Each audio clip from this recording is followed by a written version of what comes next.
नाव कृती सरिता सुभाष मासे आहे आणि आज मी तुमच्या समोर दिवाळीच्या सुट्टी दरम्यान बनवलेला किल्ला आणि बनवताना आलेला आमचा अनुभव तुमच्या समोर सादर करणार आहे।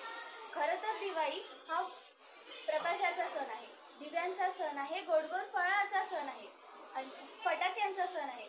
पण आमच्यासाठी दिवाळी मातीने बनवलेला दिवाळीतला हा किल्ला आणि त्यात झालेला आमचा खेळ हेच अप्रूप आहे। वर्षभर आम्ही या कार्याचे नियोजन केले व अनेक किल्ल्यांमधून नाशिक जवळील किल्ल्याची आम्ही ह्या वर्षी निवड केली। मग हा किल्ला हुबेहूब तयार करण्यासाठी त्याचे फोटोज एकत्रित करणे, सामान गोळा करणे व इतका मोठा किल्ला बनवायचा, मग श्रम तर आलेच। योग्य नियोजन, टाइम मॅनेजमेंट आणि टीमवर्कच्या सहाय्याने आम्ही हे अवघड कार्य पार पाडले व यासाठी छत्रपतींप्रती असलेली आमची श्रद्धा आणि मोलाची। या गडाच्या इतिहासाबद्दल बोलायला गेलो तर प्रभू श्री रामांच्या पावन पदस्पर्शांनी पावन झालेली भूमी नाशिक इथे हा किल्ला आहे।